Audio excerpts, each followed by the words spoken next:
جس کی وجہ سے لوگ دیکھ کر تنگ ہو جاتے ہیں کہ اس معاملے سے نکلنا مشکل ہو جاتا ہے، جس کی وجہ سے لوگ کہتے ہیں کہ اللہ خیر کا معاملہ کرے۔ کیوں خیر کہتے ہیں؟ اسی لیے کہتے ہیں کہ اللہ رب العزت اس کے ساتھ معاملہ بہتر کرے۔ اس لیے میرے بھائیو، ہم بھی کبھی بھی کسی انسان کا معاملہ قضیہ سامنے آ جائے، کوئی معاملہ آ جائے تو کبھی کبھار انسان کو تکلیف ہوتی ہے، ایسا نہیں کہ اس کی تکلیف میں ہم خوش ہو رہے ہیں، یہ مطلب نہیں ہے۔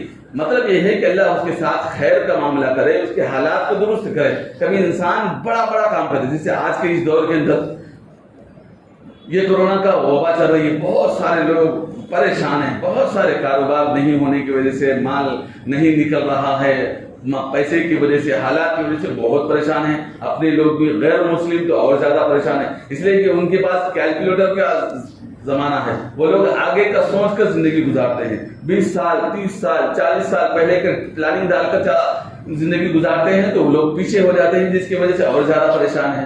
تو ایسی صورت کے اندر بہت پریشان ہیں، تو ایسے معاملے میں ہم کیا کرنا ہے؟ اللہ سب کے ساتھ خیر کا معاملہ کرے، سب کے حالات کو درست کرے۔